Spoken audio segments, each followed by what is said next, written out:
Buenos días. ¿Cómo están, hermanos? Amén. Este es el día que el Señor nos ha regalado y nos alegraremos, nos gozaremos en Él. Así que una vez más, bienvenidos sean cada uno de ustedes. Qué lindo es estar o habitar los hermanos juntos en armonía, ¿verdad? Amén. Dale ese aplauso fuerte a Cristo, pues. Él es bueno.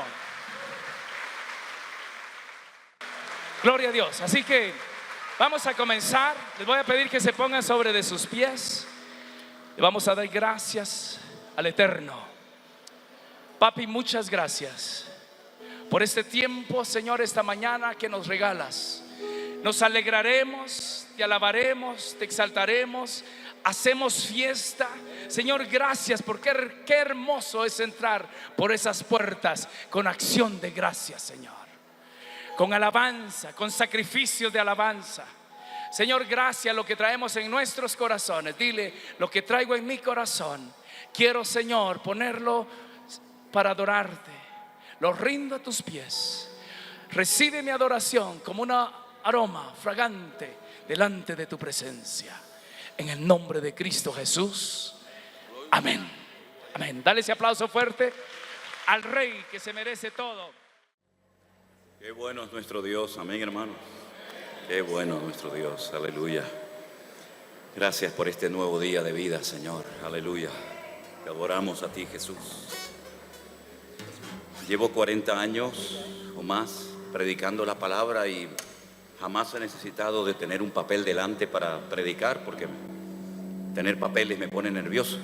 Hay algunos pastores que me dicen: pero tú, ¿cómo eres capaz de predicar sin papeles? Yo, bueno, no soy capaz de predicar con papeles, pero sin embargo las letras, aunque el Señor me ha dado muchas alabanzas para su gloria, nunca me acuerdo de las letras, nunca. A veces me ha pasado que antes del culto digo: vamos a aprender una canción nueva para enseñarla hoy a los hermanos. Y practicamos la canción y después resulta que durante el culto la hacemos completamente diferente como la habíamos aprendido. Pero como la gente no lo sabe, ¿me pueden apoyar eso por ahí? Pero creo que esta canción la conocen ustedes, y a mí una de las cosas que me gusta es coger versículos de la Biblia y ponerles letras. Y así matamos dos pájaros de un tiro, ¿no? Alabamos al Señor con esa alabanza y podemos llegar a aprender hasta capítulos enteros de la Biblia de memoria, lo cual viene muy bien en estos tiempos, ¿eh? Así que la mayoría de las canciones que el Señor nos permite componer, si usted se fija bien, son versículos. La inmensa mayoría de los salmos. Levantamos nuestras voces en genuina adoración, nos gozamos hoy aquí,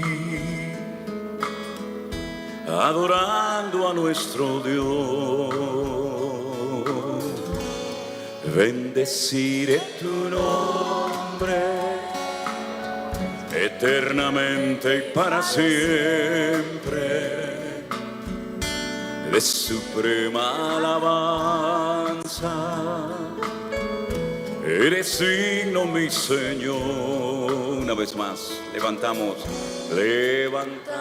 nuestras voces. Amén. En genuina adoración nos gozamos hoy aquí, adorando nuestro Dios. Bendeciré tu nombre eternamente y para siempre. De suprema alabanza eres digno, mi Señor. roca mía y salvación.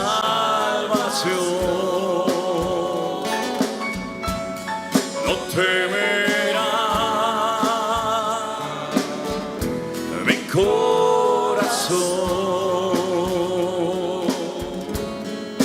Yo estaré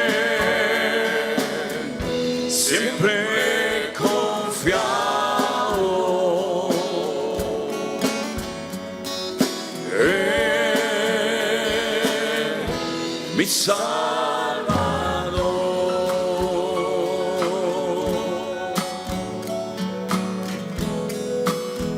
Aleluya, te alabamos, Señor. Toda la gloria para ti, Jesús.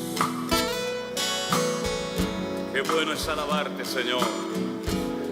Qué bueno es alabarte y anunciar por la mañana tu misericordia y tu fidelidad. Tú eres mi fortaleza en medio de la angustia. Tú eres mi pronto auxilio en la tribulación. Roca, roca mía, mi salvación. No temerá mi corazón. Yo estaré siempre confiado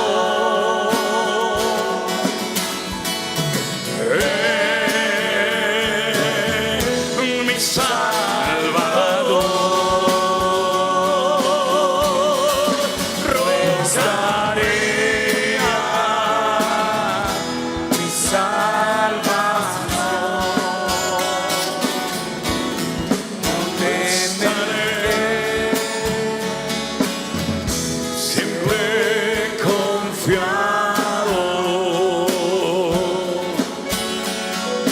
en mi Salvador. Levanta tus manos y alaba al Señor en esta mañana. Dile: tú eres mi roca mía, Señor. Tú eres mi salvación, tú eres mi roca. A ti te alabamos, Señor. Tú eres signo de alabanza. Tú eres signo de alabanza, Señor. Sí, Señor, tú eres el Rey. Amén, amén. Oh, sí, Señor, te alabamos.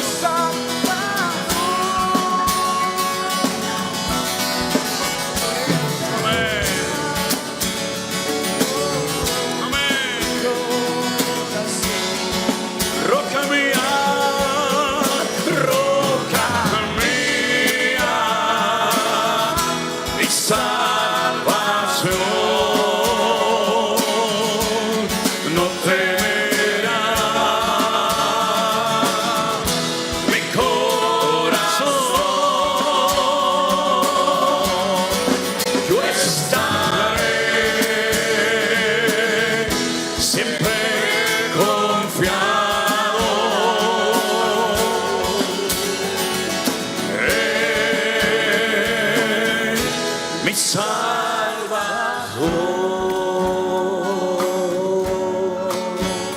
Dele ese fuerte aplauso al Señor.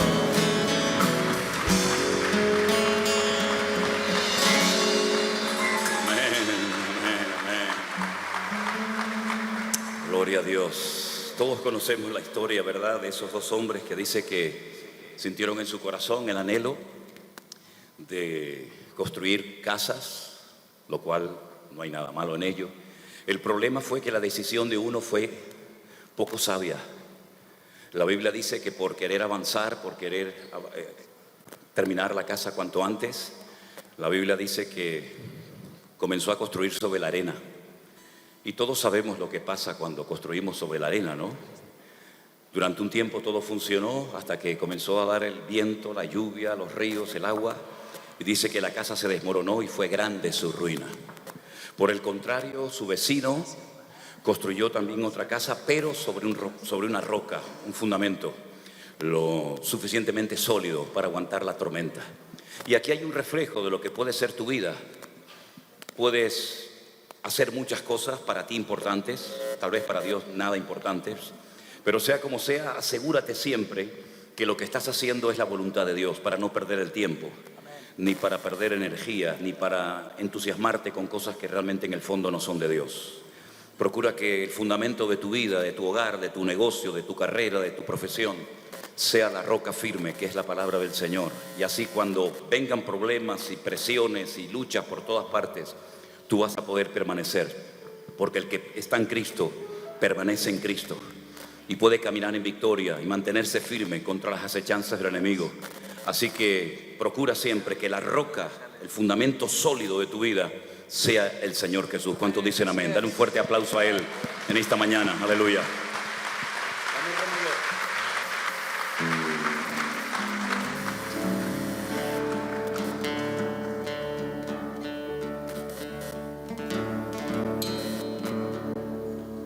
Tengo que desafinar la guitarra para cantar esta canción. Generalmente la gente la afina. Yo la tengo que desafinar para que suene así. Tu palabra alimenta mi alma. Tu palabra alumbra mi camino. Tu palabra guía mis pasos de noche y de día. Tu palabra convierte el alma. Tu palabra fortalece mi fe. Tu palabra me ha hecho libre, me da vida. Vamos todos. Tu palabra alimenta mi alma. Tu palabra alumbra mi camino. Tu palabra guía mis pasos de noche y de día. Tu palabra convierte el alma. Tu palabra fortalece mi fe. Tu palabra me ha hecho libre, me da vida. Qué hermosa es tu palabra, más dulce que la miel es tu palabra. Arriba. Qué hermosa es tu palabra,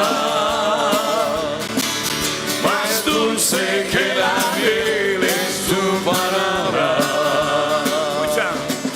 Tu palabra nunca pasará. Tu palabra es poderosa. Tu palabra llena mi vida cada día.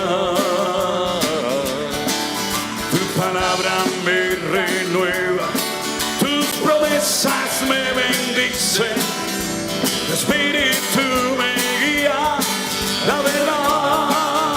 Vamos todos.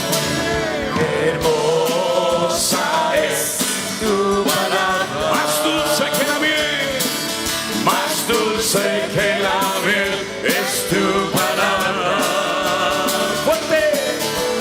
Hermosa es tu palabra, más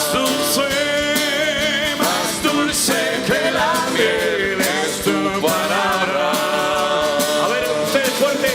Hermosa es. Fuerte, vamos. Tu palabra.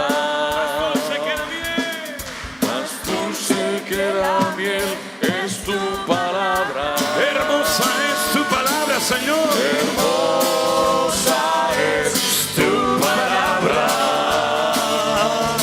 Más dulce que la miel es tu palabra. Tu palabra alimenta mi alma. Tu palabra alumbra mi camino. Tu palabra guía mis pasos de noche y de día. Tu palabra convierte el alma. Tu palabra fortalece mi fe. Tu palabra me ha hecho libre, me da vida. Hermosa es tu palabra, más dulce que la miel es tu palabra. Hermosa es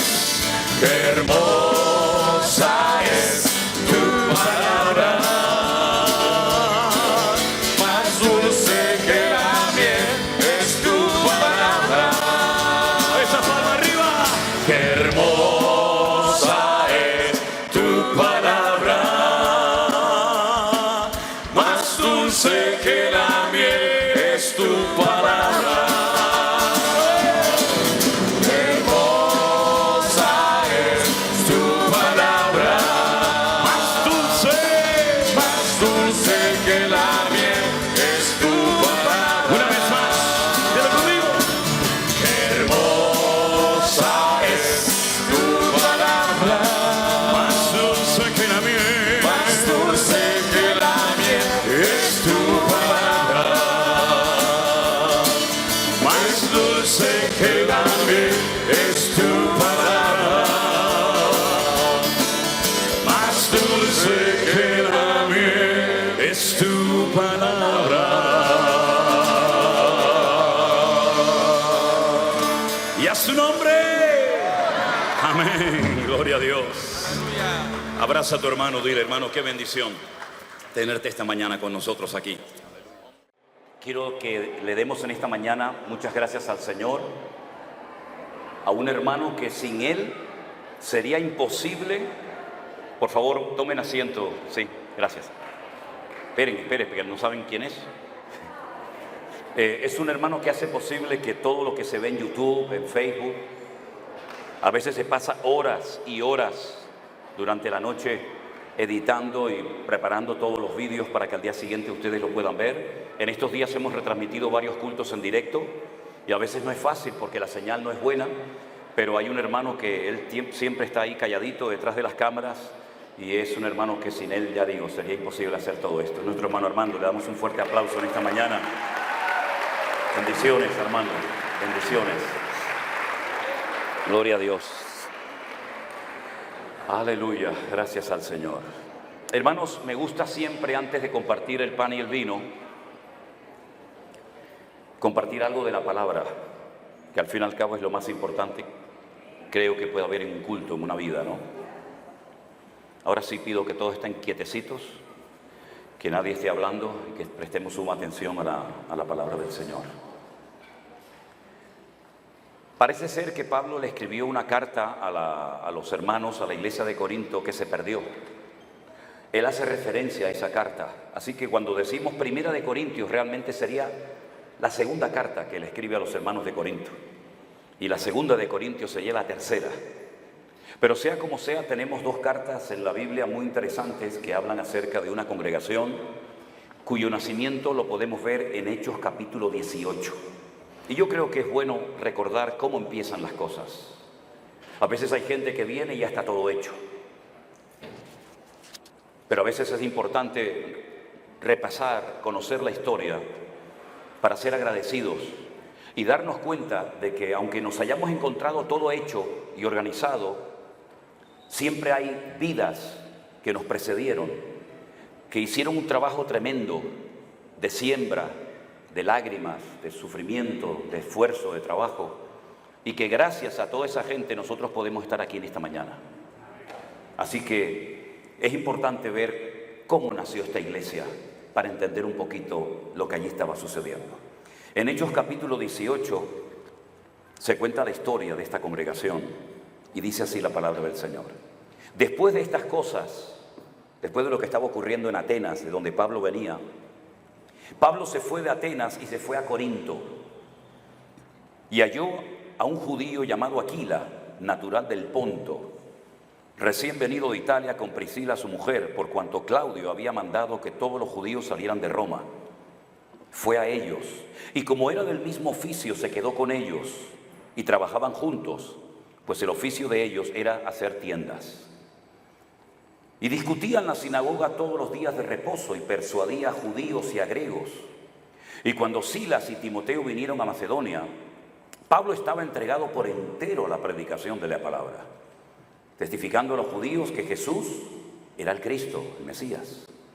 Pero oponiéndose y blasfemando estos, les dijo, sacudiéndose los vestidos, vuestra sangre sea sobre vuestra propia cabeza, yo limpio desde ahora me iré a los gentiles. Saliendo de allí se fue a la casa de uno llamado Justo, temeroso de Dios, la cual estaba junto a la sinagoga. Y Crispo, el principal de la sinagoga, creyó en el Señor con toda su casa. Y muchos de los corintios, oyendo, creían y eran bautizados. Entonces el Señor le dijo a Pablo en visión de noche, no temas, habla y no calles, porque yo estoy contigo y ninguno pondrá sobre ti la mano para hacerte mal, porque yo tengo mucho pueblo en esta ciudad. Y se detuvo allí 1 año y 6 meses enseñándoles la palabra de Dios. ¿Cuántos dicen amén? Si vemos de dónde venía Pablo, nos vamos a llevar una gran sorpresa, porque venía de Atenas. Tuvo el privilegio de predicar nada más y nada menos que en el Areópago, que era el auditorio más importante de esa ciudad en aquella época. Sin embargo, lo curioso es que allí no fundó ninguna iglesia. Se convirtieron unos pocos. Y es que probablemente Pablo se equivocó. Y digo esto con todo respeto, pero en esto coinciden muchos comentaristas, mucho más cultos e inteligentes que yo en la palabra. Pero Pablo utilizó el sistema de la dialéctica. Dio unos discursos extraordinarios, que si usted los analiza, lo que Pablo habló, cómo habló, incluso citando a poetas y a personajes célebres de la época, realmente no hay nada que objetar. Fue un mensaje espectacular. Hace un barrido, hace un recorrido a lo largo de la historia de cómo Dios fue obrando, manifestando su voluntad a lo largo de los tiempos. Pero la cruda realidad es que en Atenas Pablo no estableció una iglesia, una congregación.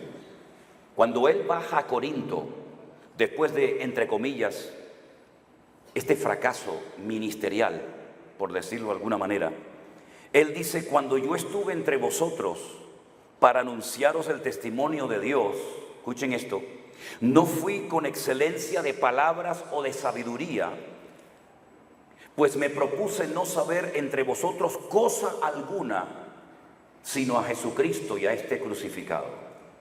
Y estuve entre vosotros con debilidad, con mucho temor y temblor, para que ni mi palabra ni mi predicación fue con palabras persuasivas de humana sabiduría, sino con demostración del Espíritu y de poder, para que vuestra fe no esté fundada en la sabiduría de los hombres, sino en el poder de Dios. Y ahí sí fundó iglesia, porque cambió el método, cambió la forma de exponer el Evangelio, no utilizando palabras bonitas, profundas y elocuentes, que podían llegar a sorprender a la audiencia en más de una ocasión, pero que al fin y al cabo después no producían los resultados que se esperaban, que era establecer, fundar la obra del Señor Jesucristo en esa ciudad. Por lo tanto, el año y medio que el apóstol Pablo estuvo en la ciudad de Corinto, por cierto, una provincia romana, una ciudad romana muy importante, sí logró establecer una iglesia, aunque no fue nada fácil, No fue nada fácil. Es muy bonito disfrutar de la cosecha, pero para tener cosecha hay que sembrar. Y a veces para reír, primeramente hay que llorar, ¿verdad? Y a veces para vivir, primeramente hay que morir. Y el apóstol Pablo se dio cuenta de que la iglesia de Corinto no iba a nacer así espontáneamente, fácilmente, sino que era un trabajo arduo, de constancia, de permanencia, de perseverancia. Porque la ciudad de Corinto era una ciudad tremendamente cosmopolita, donde venían gente de todo el mundo a vender y a comprar sus mercancías. Y como venían gente de todas las partes del mundo, cada uno se tenía que sentir cómodo en la ciudad. ¿Y cómo hacer cómoda la estancia de los extranjeros en Corinto? Pues abriendo templos por todas partes. Tenían templos a todos los dioses habidos y por haber de la época. Y así la gente iba a su propio templo y adoraban a sus dioses de la mitología griega o de la mitología romana. Y había incluso un templo que estaba en lo alto de una montaña que lo custodiaban 1000 prostitutas sagradas, 1000 mujeres que se dedicaban, que rindieron sus cuerpos, que se dedicaban a bajar todas las tardes a las plazas y a las calles de Corinto para captar a los hombres y llevarlos a ese templo de Afrodita. Y allí, pues ustedes imagínense todo lo que allí sucedía, ¿verdad? Y muchas de esas mujeres que se diferenciaban del resto de las mujeres de Corinto porque no tenían pelo, sino que tenían el pelo completamente rapado, muchas de esas mujeres se convirtieron al Evangelio. Pero el pelo no crece en una semana ni en 2, el pelo lleva años a veces, ¿verdad? Y entonces, para que nadie las avergonzara y para que los hombres que habían decidido casarse con esas mujeres y formar una familia no se sintieran observados ni presionados ni por la gente de la calle ni por la iglesia, a Pablo se le ocurrió una idea extraordinaria y fue decirles: a ustedes las mujeres se les dio el cabello en lugar del velo, pero como no tienen cabello porque se lo cortaron por el motivo que les acabo de explicar, cúbrase la cabeza para no avergonzarse. Fue algo temporal que ayudó a recordar vidas y a que nadie tuviera que recordarle a nadie el pasado.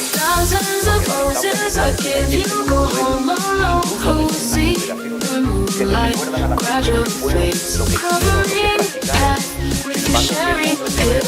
Que las cosas pasaron y así todo se mueve, que nuevas criaturas.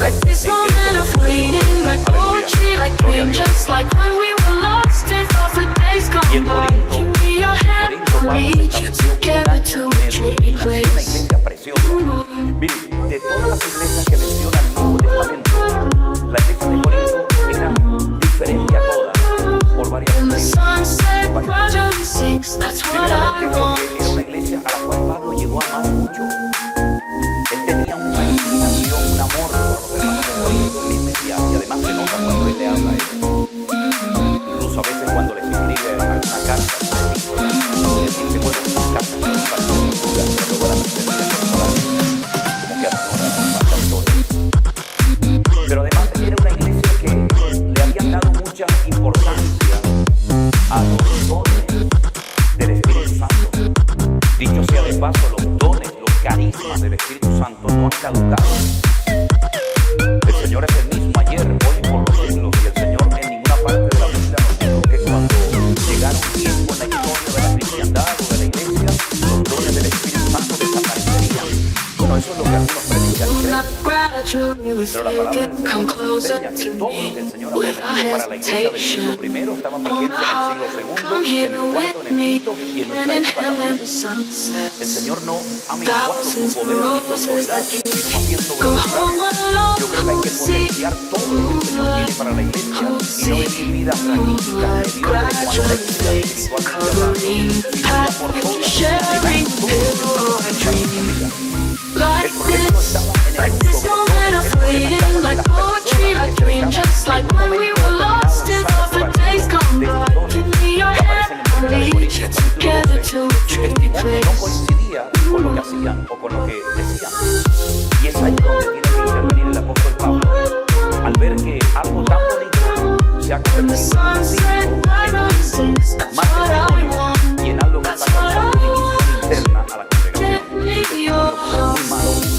Muy malo. Pero fíjense que en el capítulo 1 Pablo dice: yo le doy gracias a Dios siempre por vosotros, por la gracia que Dios derramó sobre ustedes, porque en todas las cosas fuisteis enriquecidos, en toda palabra, en toda ciencia, haciendo un testimonio acerca de Cristo, que los dones derramados en vosotros, de tal manera que nada falta en ningún don, esperando la manifestación.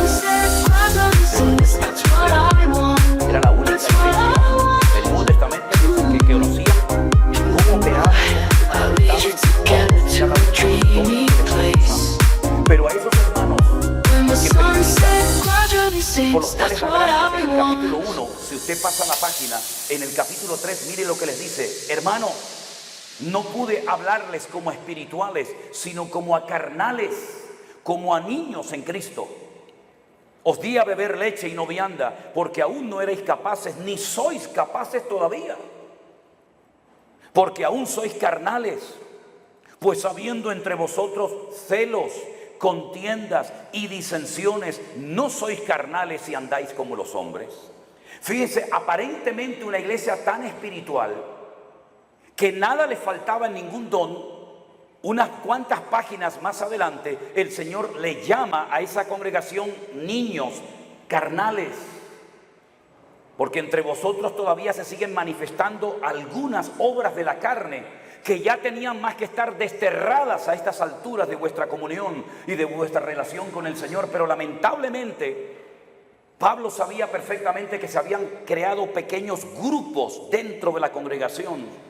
Y más que grupos, en el texto original griego dice cismas, unas separaciones, un abismo entre familias, entre hermanos de la iglesia, Porque unos decían, yo soy de Pablo, y otros decían, yo soy de Apolos. Y Pablo les contesta y les dice, pero ¿quién es Pablo? ¿Y quién es Apolos? Servidores por medio de los cuales habéis creído. Y eso según la gracia que el Señor le concedió a cada uno. Pablo dice, yo planté, Apolos regó, pero el crecimiento, quien lo ha dado, ha sido el Señor. Pero lamentablemente la gente comenzó a poner la mirada en los hombres, fuera Pablo, fuera Apolo, fuera Pedro, fuera quien fuera, en vez de seguir poniendo su mirada y su confianza y su vida en las manos del Señor. Y esto es algo que algunos pueden decir, bueno, pero esto pasó en el siglo I porque había todavía muy poca experiencia, o porque todavía eran niños, o porque todavía se estaba comenzando en el Evangelio. No, hermanos, es algo que ha traspasado el tiempo y el espacio, nos ha salpicado hasta nosotros hoy en día. Hay gente hoy en día que tiene más devoción y más admiración al que le predica que al que el predicador representa, que es el Señor. Hay gente que sigue a los hombres en vez de seguir al Señor. Hay gente que le tiene más respeto y más temor al hombre que temor y respeto al Señor. Y eso no puede ser nunca en la vida.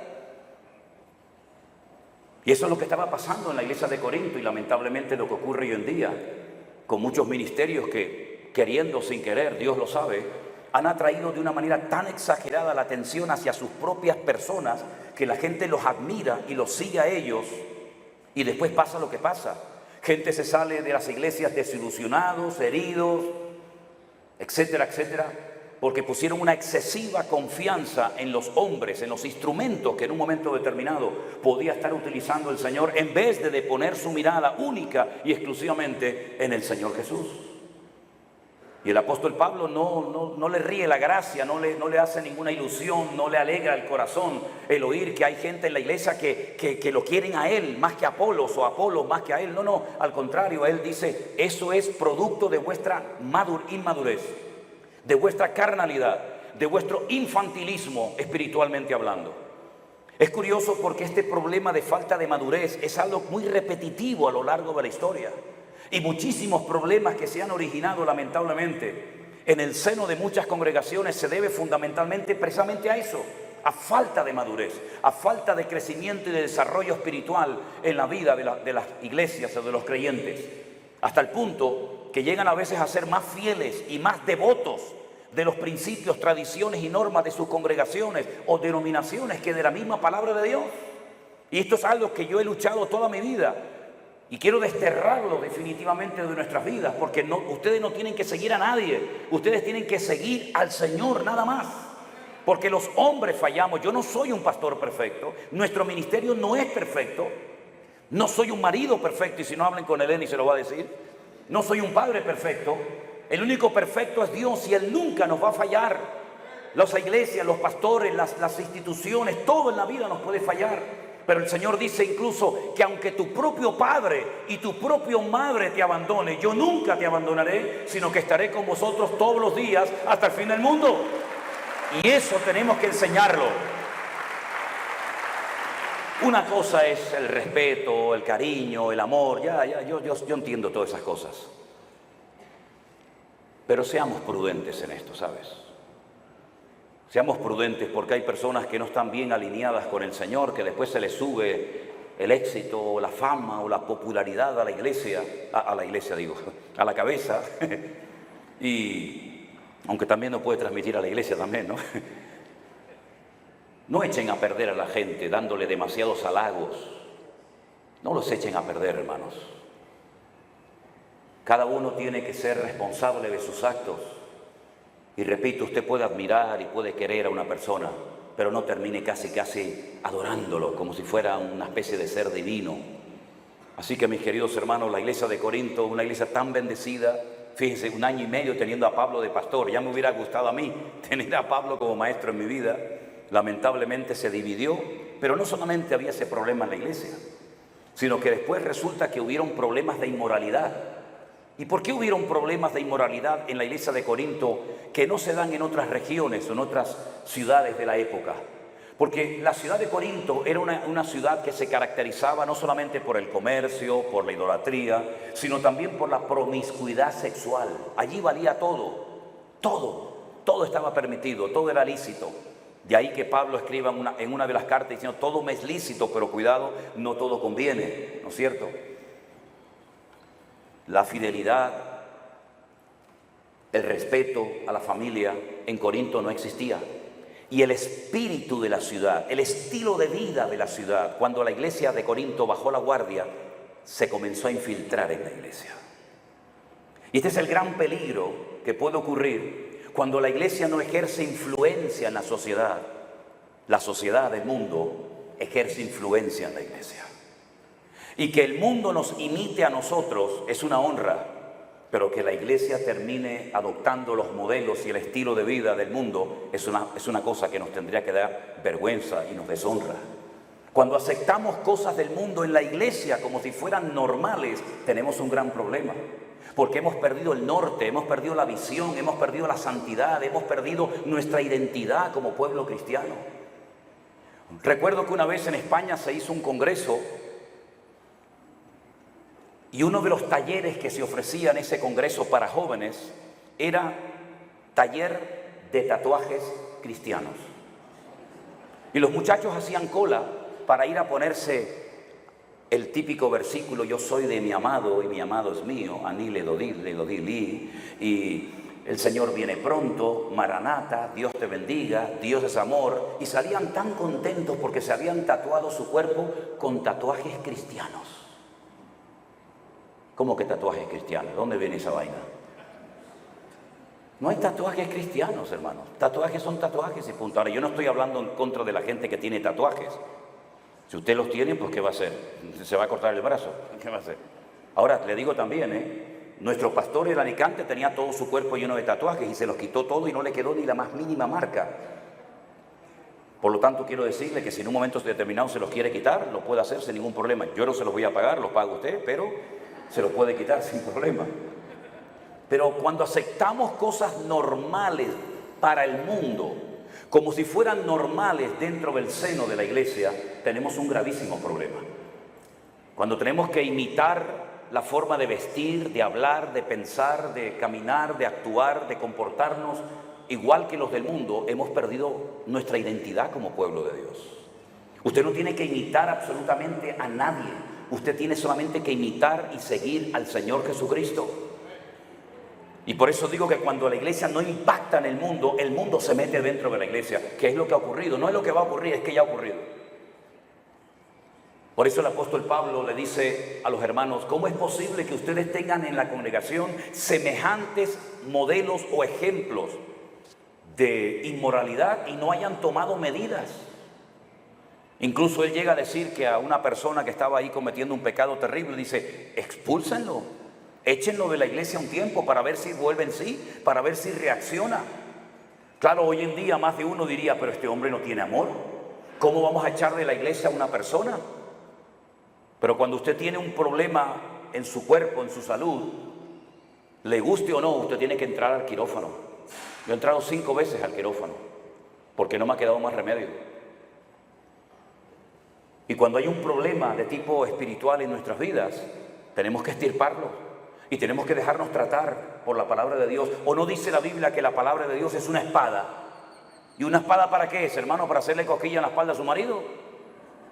Una espada es para cortar, y en este caso para cortar lo antibíblico, lo inmoral, para cortar el desorden, para cortar todo espíritu que sea contrario al espíritu cristiano, al espíritu de Cristo que mora en nosotros. Y Pablo dice, el tal sea entregado a Satanás. ¿Tú quieres vivir como un mundano? ¿Quieres comportarte como un hijo del diablo? Pues vete con el diablo. Porque en este lugar no vamos a permitir que la gente viva con cara de santo, con una simplemente apariencia, pero que sin embargo después sus vidas privadas son un auténtico desastre. ¿Saben lo que ocurría en Corinto? Que había lo que se llamaban los sofistas. La palabra sofista significa sabios. Y eran personas ambulantes que daban bonitos discursos. Y daban discursos y daban unos mensajes extraordinarios de cualquier tema que fuera por dinero. Y a esos sofistas, a esos predicadores ambulantes de mentiras, de cuentos, de tradiciones, etcétera, etcétera, pues no les importaba la conducta de sus oyentes o de sus discípulos, porque al fin y al cabo vivían del apoyo económico de estos. Sin embargo, el apóstol Pablo le está enseñando otro modelo de vida a la iglesia, diciéndole, mire, puede ser que se vayan personas de la iglesia y con esa huida o con esa marcha de esas personas, puede ser que baje a lo mejor las entradas económicas de la obra, pero la iglesia no es un banco ni es un negocio. ¿Y cuántas veces ha ocurrido que en iglesia no se le llama la atención a una persona porque da mucho dinero a la iglesia? Recuerdo una vez cuando tuve que llamarle la atención a una persona y su padre me cayó encima, bueno, como si hubiera cometido un crimen, y me dice, tienes que tener mucho cuidado cómo nos hablas, porque tienes que recordar que nosotros somos 5 y damos mucho dinero a la iglesia. Y yo le dije, mire amigo, le voy a decir una cosa, a partir de ahora tiene prohibida cualquier ofrenda, cualquier donativo a esta congregación. De hecho, le dije a los sugieres, cuando pasen por delante de esa familia, no le dejen dar nada de ofrenda, porque yo no me prostituyo ni me vendo por nadie. Si usted me está amenazando que yo no puedo predicar la palabra porque da dinero, se ha equivocado de persona, amigo. Y me dice, bueno, pues tiene que tener mucho cuidado, porque si nosotros nos vamos de la iglesia, yo creo que a los 3 meses, como mucho, tendrá que cerrarla. Y le dije, no me esté picando ni vaya por ese camino porque yo me conozco. Se fueron y la iglesia estuvo 10 años abierta sin ningún problema. Se fueron 5 un día y a los 2 días vinieron 7 personas de otra familia diferente. En otras palabras, queridos hermanos, nosotros no nos movemos por economía. ¿Ustedes saben cómo yo podría vivir económicamente con el cuento de la iglesia virtual? ¿Se imaginan ustedes las miles y miles de personas que tenemos por todas partes del mundo? Si yo fuera de otro tipo de persona, el tipo de vida de multimillonario que yo podría vivir. Pero nosotros no estamos aquí por dinero. Este señor que está aquí sentado, que él no lo va a decir, pero lo digo yo, ha puesto dinero de su bolsillo para que este evento funcione. Y nosotros estamos dispuestos a pagar si hace falta para comprar o alquilar o rentar un lugar para predicar la palabra. Ya está bien de pensar que los pastores todo lo que hacemos en la vida lo hacemos por dinero. He recibido en estos últimos años, ni se imaginan la cantidad de invitaciones de montones de partes del mundo. Tengo invitaciones de medio mundo, hasta pastores de Australia me están invitando para que me vaya una temporada a vivir a Australia. Y muchos de ellos, cuando me escriben sus cartas y las tengo en casa, y algunos se las he enseñado, lo primero que me preguntan es, ¿cuáles son sus peticiones económicas? ¿Qué es lo que usted cobra? Oye, me da una rabia que me hagan esa pregunta, pero yo creo que en el fondo me la hacen porque no me conocen. Porque una vez le dije a un pastor, digo, mire, le voy a decir lo siguiente, amigo. Usted no tiene dinero para pagarme a mí. Pastor, entonces usted cobra mucho. Digo, no es eso, no entiendes nada, mijo. Que este ministerio, la obra de Dios, no es por dinero, no es por ganancias deshonestas. ¿Cuántas ofrendas se recogen en nuestro congreso? Ni una generalmente, salvo alguna excepción por mayoría de los hermanos que han querido levantar una ofrenda para algo concreto. El apóstol Pablo probablemente podía haber dicho, no, déjenlo en la iglesia, porque si él se va, puede ser que se vayan otros hermanos y bajen las ofrendas de la iglesia. Pues que bajen. Algunos me han preguntado, ¿usted de qué vive? Y digo, yo de lo que dice la Biblia, el justo por la fe vivirá. Eso es lo que dice la palabra de Dios. Y Dios no falla, y Dios es fiel, porque eso es lo que dice su palabra. Entonces, mi querido hermano, si en algún momento se le tiene que llamar la atención a un miembro por su bien y decirle, mire, perdone, pero eso no es así, y la persona se ofende y cree que puede utilizar lo que daba a la iglesia como moneda de cambio, pues se equivocó rotundamente, porque nuestro ministerio personal nació hace más de 40 años y el Señor nunca, jamás nos ha fallado. Hemos dormido en el suelo, en hoteles, en gasolineras, en aviones, de pie, sentados, hemos comido bien, a veces no hemos comido, hemos pasado frío, hemos pasado de todo. Pero en todas y en cada una de las pruebas y dificultades que hemos pasado por la vida, podemos decir, gloria a Dios, el Señor ha estado con nosotros. Y hasta el día de hoy el Señor ha sido fiel y lo seguirá siendo, porque tú y yo podemos cambiar, pero el Señor es fiel por los siglos de los siglos. Amén. ¿Cuánto dice amén en esta mañana? Aleluya. Comenzaron a criticar a Pablo, porque Pablo había recibido ofrendas para llevarla a los santos de Jerusalén. ¿Por qué? Porque él le enseña a la iglesia de Corinto un principio que yo nunca he oído a ningún predicador que hable de esto. y es de la palabra igualdad. El apóstol Pablo hace el siguiente planteamiento. ¿De dónde vino el evangelio? ¿Quién nos predicó a nosotros la palabra? Vino de Judea, de la iglesia primitiva, de la iglesia madre de Jerusalén. Ellos empobrecieron y nos enriquecieron a nosotros. Ellos fueron capaces de vender sus fincas, sus terrenos, su patrimonio, para que la palabra de Dios se extendiera por todo el mundo conocido. Nos llegó la palabra, pero ahora resulta que aquella iglesia rica, aquella iglesia próspera del principio, ha empobrecido. Muchos hermanos, al perder su patrimonio y además al ser perseguidos, lo están pasando mal económicamente hablando. Pablo plantea el siguiente planteamiento, dice: ¿no sería lo más justo que ellos que nos enriquecieron espiritualmente a nosotros, entre comillas, le devolvamos el favor llevándoles ayuda material? Entonces él se dedicó a levantar ofrendas en diferentes congregaciones, y resulta que una de las iglesias que le criticó porque él llevaba grandes sumas de dinero, de ofrendas de otras congregaciones para los santos, para los hermanos de Jerusalén, resultan que le cuestionaban y le decían que lo estaba gastando en su propio beneficio. Qué tremendo cuando hay gente que habla sin saber. Qué tremendo cuando hay gente que ve problemas en todas partes y nunca tienen la facultad de verse sus propios defectos. Eso le pasó a la iglesia de Corinto. Y uno dice: ¿cuál es el denominador común de esta gente? Porque oye, tenían dones, aparentemente eran muy espirituales, pero es que lo que estás contando es tremendo. A mí personalmente no me hubiera gustado ser miembro de esta iglesia, porque es una iglesia que la mires por donde la mire, hay problemas por todos lados, problemas de doctrina, problemas de amor, problemas de inmoralidad. ¿Qué le pasó a esta iglesia? Que no habían crecido y que no habían madurado. Pero hermano, si Pablo fue el apóstol de la iglesia, el padre de la iglesia, sí, usted puede tener el mejor ministerio del mundo, pero si usted no quiere cambiar y si usted no quiere crecer, no hay nada que hacer, porque su crecimiento no depende de mí. Mi obligación es darle la palabra, ¿verdad? Mi obligación es darle ejemplo y testimonio. Mi obligación es prepararme para darle alimento para que usted pueda crecer. Pero si usted no interioriza, si usted no pone en práctica la palabra y si usted en el fondo no quiere cambiar, venga Pablo, venga Apolo, venga Pedro, venga quien venga, usted no va a crecer. Y lo importante es que cada uno de nosotros digamos: Señor, yo quiero crecer. Y para crecer hay que ser tratados.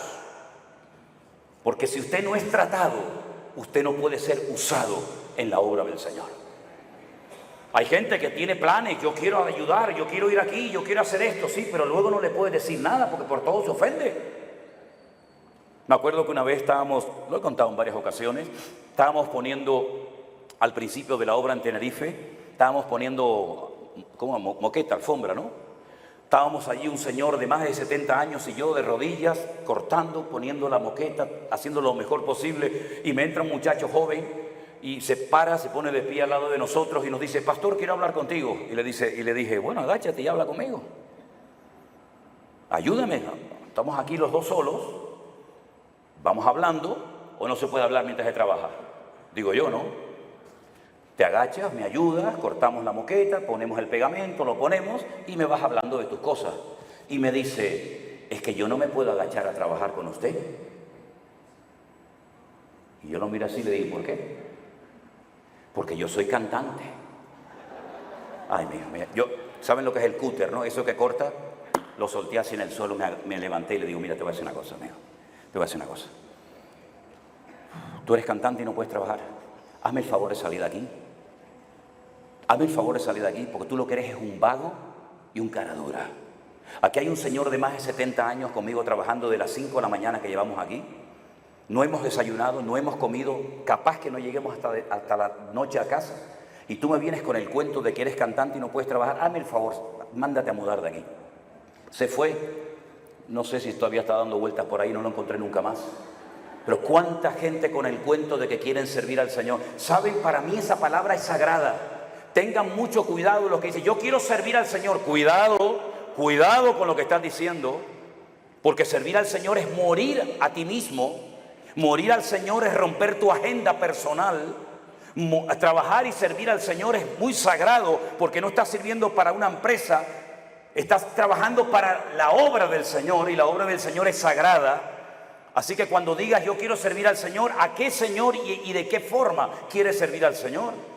¿Estás dispuesto a dormir poco, a comer comidas que no te gustan? ¿A hacer de la incomodidad tu lugar de placer y de comodidad? ¿Estás dispuesto a ir más allá de lo que te gustaría? ¿Estás dispuesto a salir de tu tierra, a dejar tu negocio, tu familia, tus amigos? ¿Estás dispuesto a no ver nunca más lo que te gustaría ver? Eso es servir al Señor. ¿O qué querés? Que servir al Señor es hacer una carta así, esto sí, no, esto no me gusta, esto para el otro, sí, esto para mí. No, hermano, servir al Señor es decir, ya no vivo yo, mas vive Cristo en mí. Eso es servir al Señor. Y la iglesia de Corinto en ese sentido no habían madurado, ni habían crecido. Podríamos hablar horas, créame, podríamos, porque me sé de memoria todos los capítulos, las divisiones, los temas, pero quiero llevarles al último capítulo. Como ya estaban aburridos, porque no hay nada peor que un cristiano aburrido. Saben, para pecar hay que tener mucho tiempo libre. Por eso, si no quieres pecar, procura estar siempre ocupado. Si no quieres desanimarte, procura estar siempre activo en las cosas del Señor. Porque si no te vas a poner a pensar tonterías y a fijarte en los defectos de la gente, que seguramente los vas a encontrar. Pero como vieron que el apóstol Pablo se puso firme y les dijo lo que tenían que hacer, entonces después resulta que comenzaron a cuestionar la doctrina y dijeron, no, la resurrección de los muertos no existe, no se va a dar. Y Pablo tiene que escribir todo un capítulo monográfico, que es el capítulo 15 de la carta a los Corintios, donde él les habla acerca de que claro que va a haber una resurrección y el orden de esa resurrección y cuándo se va a producir, etcétera, etcétera. Porque eso había llegado a traer problemas en el matrimonio, divisiones internas. Hasta el punto que cuando llegaba el momento de participar del pan y del vino, habían perdido el respeto a la iglesia y al Señor, que dice la Biblia que algunos se llegaban a emborrachar en la iglesia. ¿Usted ha visto alguna vez eso en la iglesia?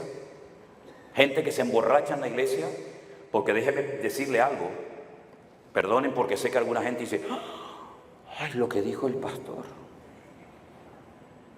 En la Biblia, cuando se habla de vino, es vino con alcohol.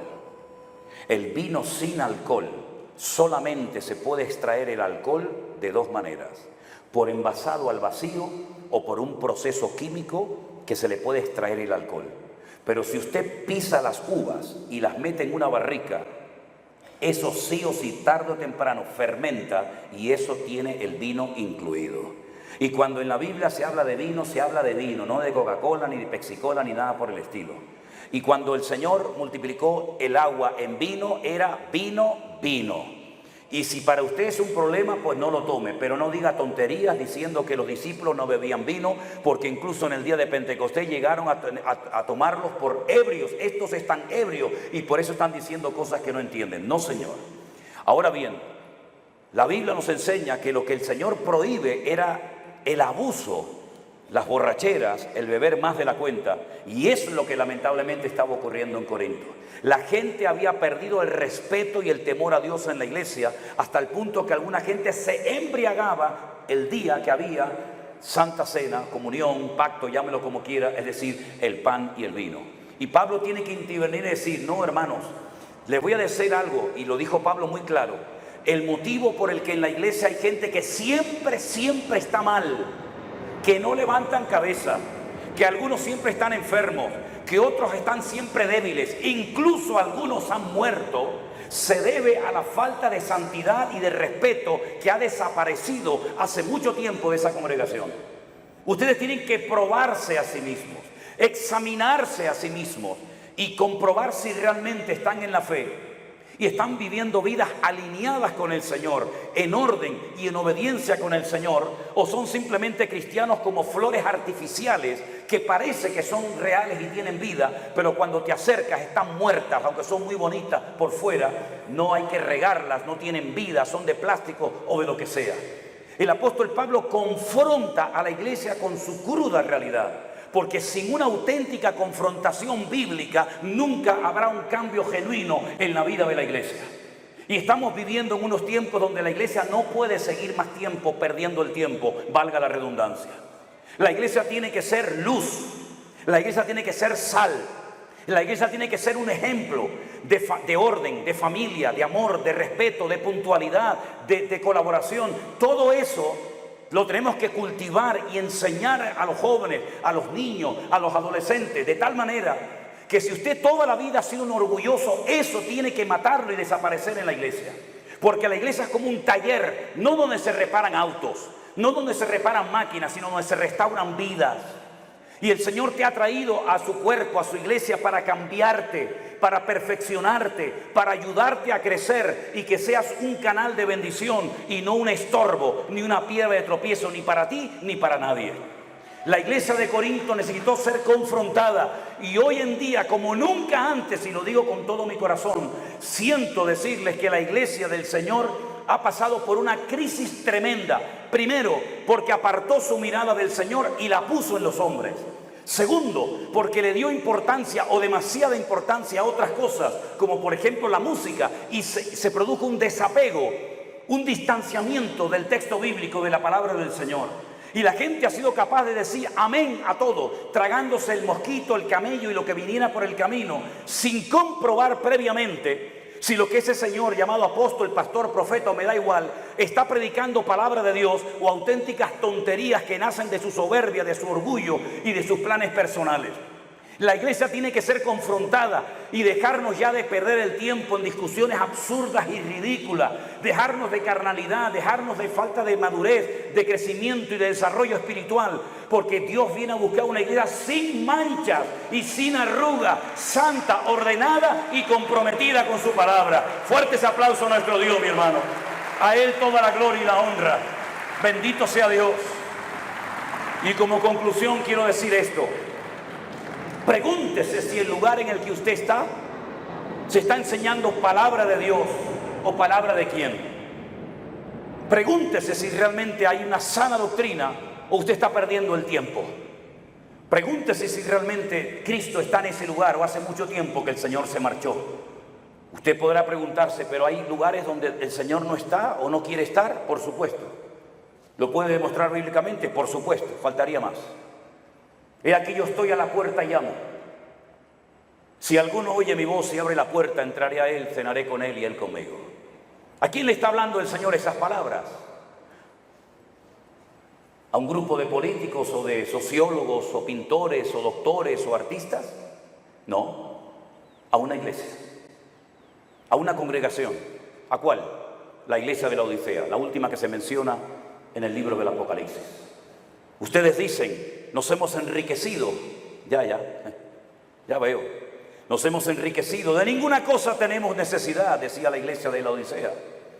Y el Señor, cuando la confronta, y esas palabras están todas en letra roja para que nos demos cuenta que es un mensaje que el Señor le dio a la iglesia. Ustedes no saben nada, están ciegos, pobres, desnudos, desventurados, miserables.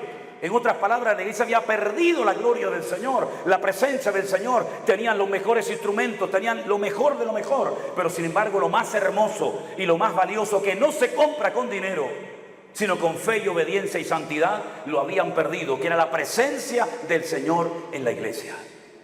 No solamente Saúl perdió el Espíritu de Dios que moraba en él temporalmente y no se dio cuenta. No solamente le ocurrió a Sansón por coquetear y flirtear con el pecado, sino también le pasó a la iglesia de la Odisea, que representa en cierto sentido a la iglesia de la última etapa, de la recta final de la historia de la iglesia. Habían perdido la presencia del Señor. Por lo tanto, mi pregunta es, entonces, ¿a quién le cantaban? ¿A quién adoraban? ¿A quién le estaban rindiendo culto si el Señor estaba a la puerta llamando y nadie era capaz de oír? Habían perdido la visión. Habían perdido el poder de oír la palabra de Dios, la sensibilidad espiritual. Es que lo peor que nos puede pasar como pueblo de Dios es perder la sensibilidad y el respeto al Señor. En esta mañana, cuando usted se acerque a la mesa del Señor y tenga en su mano ese trozo de pan y esa copa, recuerde que usted se está identificando con el Señor Jesús. Esto no es la hostia que se daba cuando éramos católicos, ¿no? La hostia para todos y el vino para el de siempre. No. Esto representa una muerte, un sacrificio, una vida clavada en una cruz por nuestra culpa. Porque cuando el Señor Jesucristo murió, ¿tú dónde estabas? ¿Dónde estaban tus padres, tus abuelos, tus bisabuelos, tus tatarabuelos? ¿Dónde estabas tú cuando el Señor Jesucristo cargó la cruz y lo llevaron al monte de la calavera, al monte Gólgota? ¿Dónde estabas tú? No habíamos nacido, ¿verdad? o alguno había nacido. Luego, cuando Él murió en aquella cruz, ¿por quién murió? ¿Por los que se habían muerto? ¿Por los que vivían en aquel momento? ¿O también por nosotros que íbamos a nacer siglos más tarde? Como el Señor sabía perfectamente que tú y yo necesitaríamos restauración y perdón de pecados, Porque el que mató a Cristo no fue Pilato, El que mató a Cristo no fue Anás ni Caifás. El culpable de que lo clavaran fue yo, por mi culpa. ¿Se acuerdan cuando decíamos por mi culpa, por mi culpa, por mi grandísima culpa? ¿Se acuerdan? ¿Se acuerdan, Pues por mi culpa, por mi culpa, por mi grandísima culpa, yo crucifiqué al Señor en la cruz, porque no había otra forma de ser salvado y perdonado más que por sus méritos. Ya en Génesis capítulo 3, versículo 15, la primera, recuerde esto, Génesis 3:15, dígalo conmigo, Génesis 3:15, la primera profecía mesiánica de la Biblia. La mujer quedaría embarazada, tendría una descendencia, un hijo.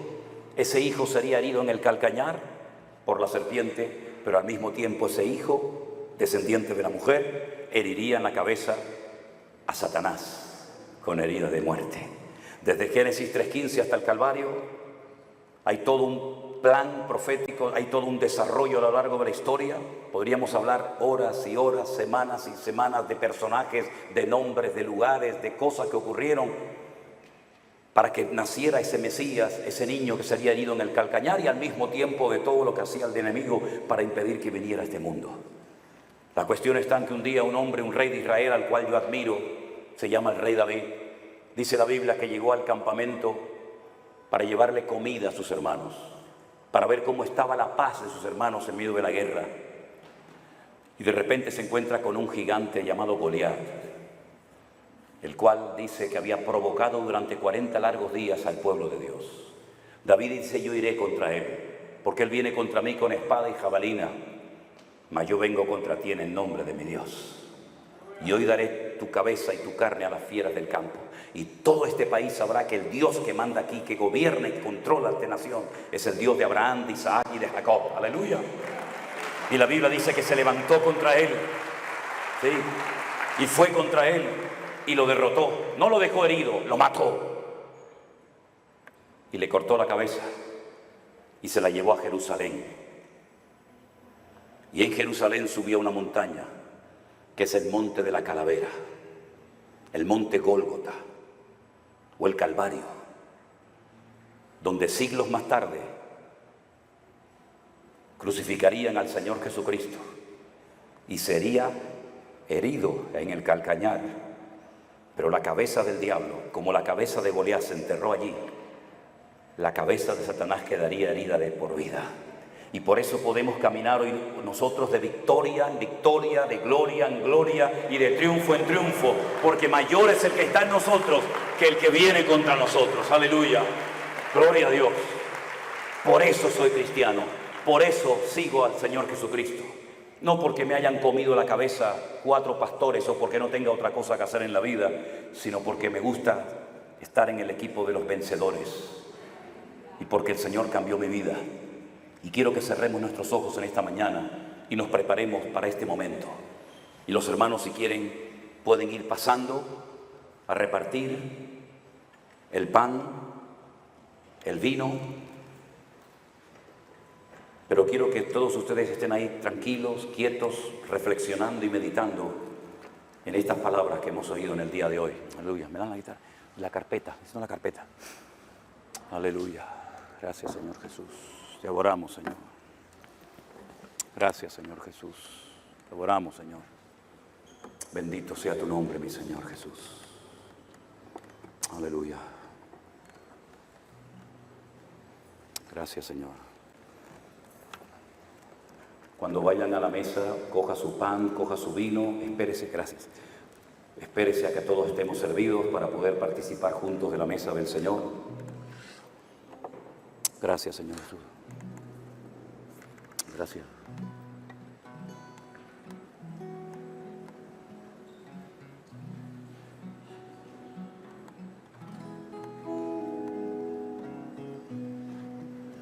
Te adoramos, Señor. Dígale, Señor, que yo quiero preparar mi corazón para encontrarme contigo en tu palabra, Señor, y renovar mi comunión contigo. Sí, mayor. No es el momento de volver atrás. No es el momento de abandonar. Sigue adelante, mirándolo a Él. Pronto llegaremos al hogar,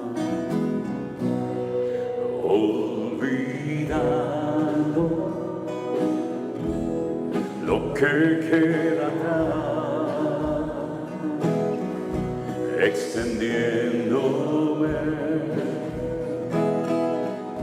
a lo que está delante. Prosigo a la meta, al llamado de mi Dios, con paciencia llegaremos al hogar. No es el momento. Cántele al Señor, hermano.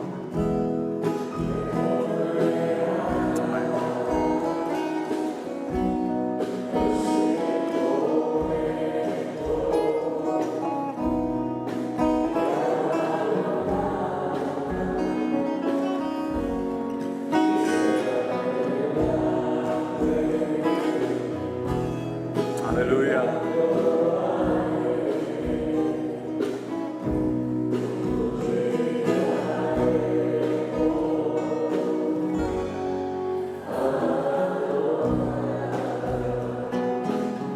Y olvidando lo que queda atrás, extendiéndome a lo que está delante, prosigo a la meta, al llamado de mi Dios, con paciencia llegaremos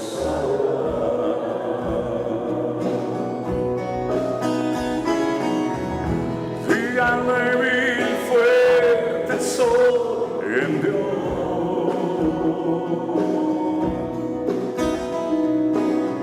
En Cristo yo soy más que vencedor.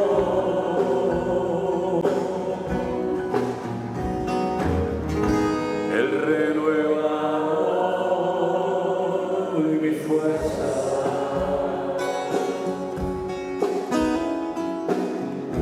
Hay victoria en el nombre del Señor.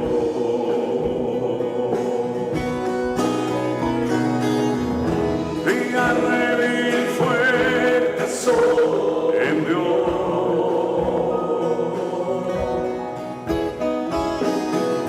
Cristo yo soy más que vencedor.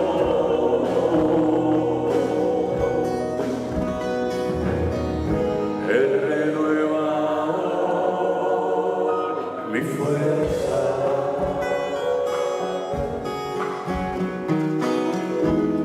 Victoria en el nombre del Señor. No sé el momento, puntéala, te toco la.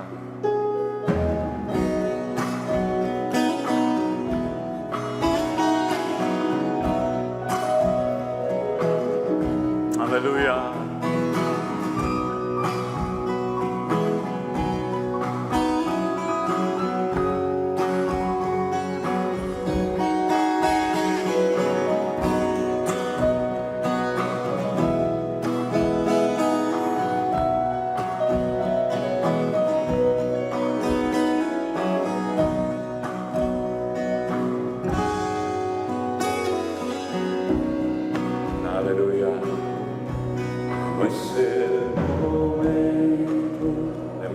atrás. No es el momento, hermano, de abandonar.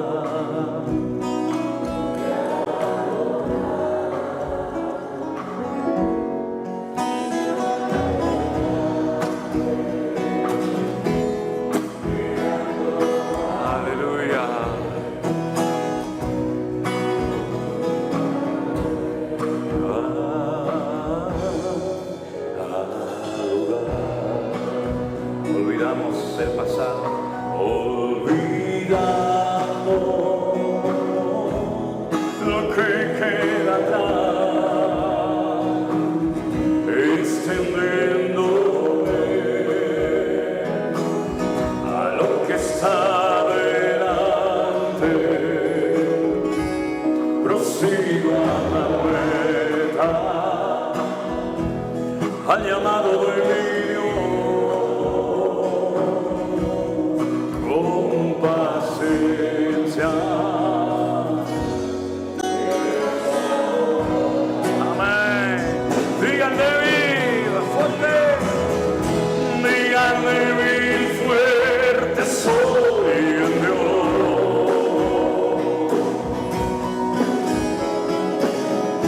Cristo, yo soy más que vencedor.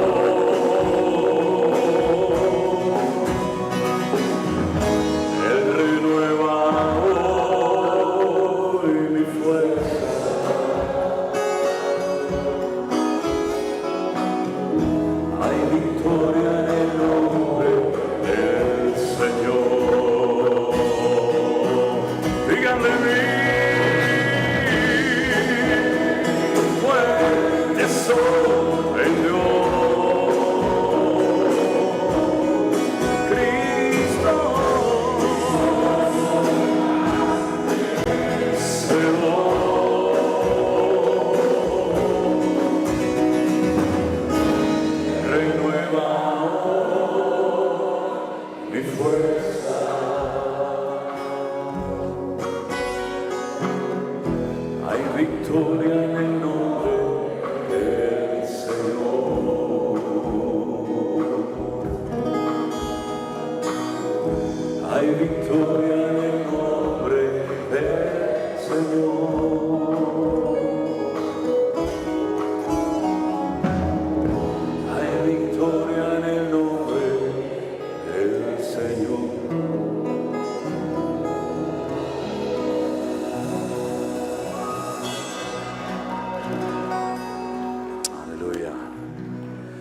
Vamos a ponernos de pie todos en esta mañana, por favor, hermanos. Aleluya.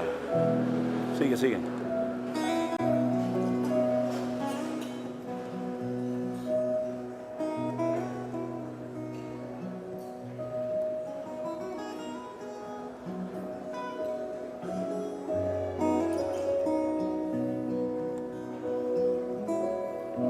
Gracias. Gloria a Dios. Gracias, Señor Jesús. ¿Están todos servidos en esta mañana? ¿Sí? ¿Sí? Amén. Gracias, Jesús. Amén. Solemos leer la porción de 1 Corintios, capítulo 11, cada vez que participamos del pan y del vino. Y déjenme decirles, queridos hermanos, que para mí es un privilegio poder estar en esta mañana aquí en Guatemala, con todos ustedes participando de este momento tan bonito y tan especial. Que Dios nos guarde, nos fortalezca y nos ayude para seguir adelante en sus caminos. Porque siempre he creído que si el apóstol Pablo, inspirado por el Espíritu Santo, dijo que por haber hecho mal la participación de la Santa Cena había enfermedad, debilidad y muerte en la iglesia de Corinto, por hacerlo bien tiene que haber fortaleza, vida y renuevo espiritual en nuestras vidas, ¿verdad? Así que nos acordamos de los enfermos, nos acordamos de todos los que tenemos parientes, amigos, hermanos en Cristo, conocidos, que están pasando momentos difíciles en su salud. Que Dios los bendiga y los fortalezca. Y que la paz de Cristo gobierne siempre tu mente y tu hogar. Y que el lugar del mundo donde más paz haya siempre sea en tu casa. Que siempre tu casa sea un refugio. Lo que más me cuesta de estos viajes no es saludar a tanta gente y estar de pie horas y horas saluda a uno y habla con otro. Lo que más me cuesta de todo esto es cuando tengo que salir de mi casa y despedirme. Eso es lo que más me cuesta, siempre salgo llorando. Por eso, queridos hermanos y amigos, haz de tu hogar el lugar más hermoso de la tierra. Que haya siempre Shalom, la paz del Señor.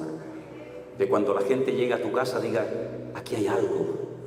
Y ese algo es la presencia de nuestro amado Señor Jesús. Yo recibí del Señor lo que les enseñé. Que la noche que el Señor Jesús fue entregado, tomó pan y habiendo dado gracias, lo partió y dijo, tomad y comed, esto es mi cuerpo que por vosotros es partido, haced esto en memoria de mí. Participamos juntos del pan, queridos hermanos. Aleluya. Gracias, Señor.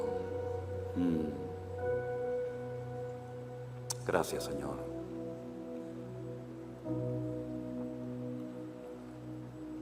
Aleluya. Gracias, Señor Jesús. Asimismo, tomó la copa después de haber cenado y dijo, esta copa es el nuevo pacto en mi sangre. Haced esto todas las veces que la bebiereis en memoria de mí.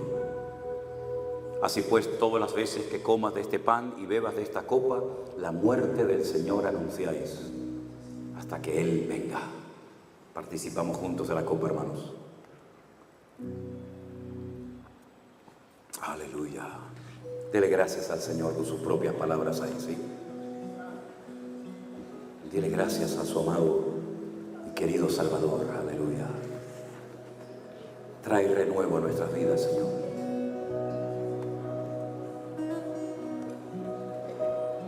Oh, gracias, Señor.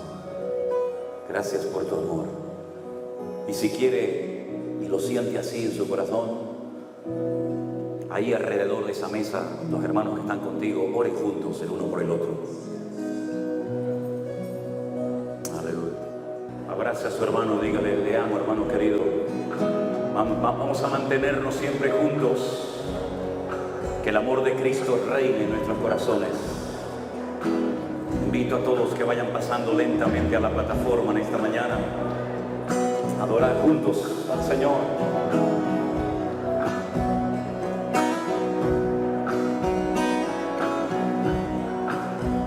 Aleluya. Bienvenidos, hermanos, a la plataforma. No es el momento de volver atrás. No es el momento de abandonar. Sigue adelante, mirándolo a Él. Pronto llegaremos al hogar.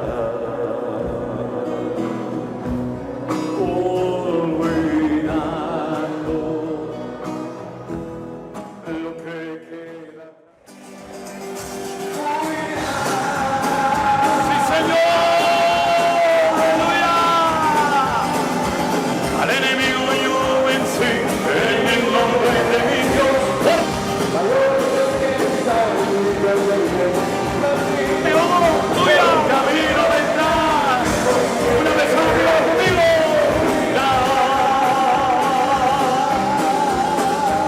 Fuerte, vamos. Al enemigo yo vencí en el nombre de mi Dios. Mayor es el que está en mí que el que viene contra mí. Siente, huirá. Amén. Fuerte arriba, huirá.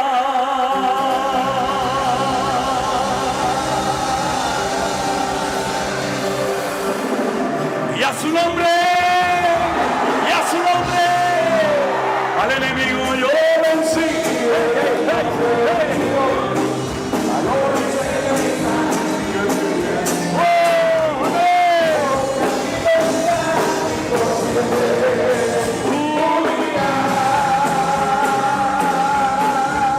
Amén, fuerte, al enemigo yo vencí en el nombre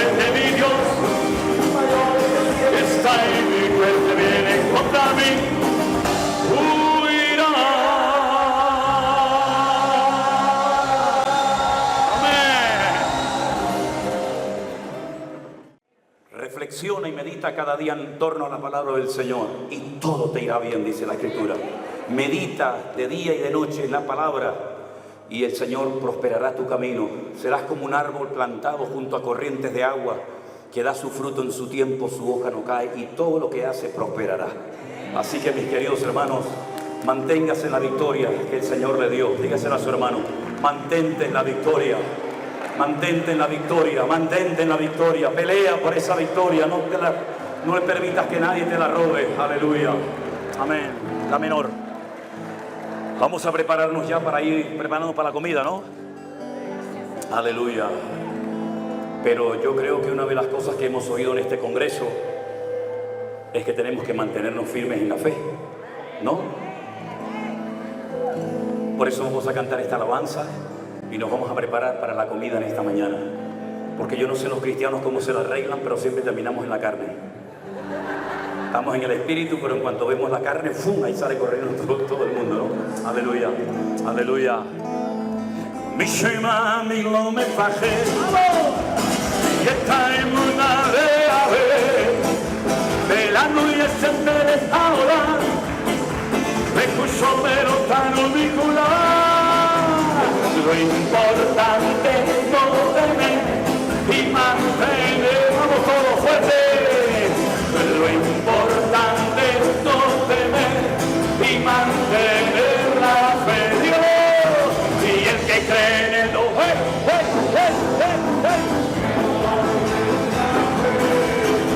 y al rey del universo lo tenemos, de todo valemos proteger. Lo importante es no temer y mantener la fe. Lo importante es no temer y mantener. Y el que cree en él no tiene miedo.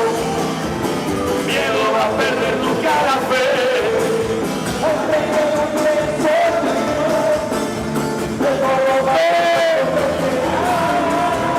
Mi shema a mí lo me pasé y está en una de ave de la y ese te ahora me escucho pero tan vinculado. Amén.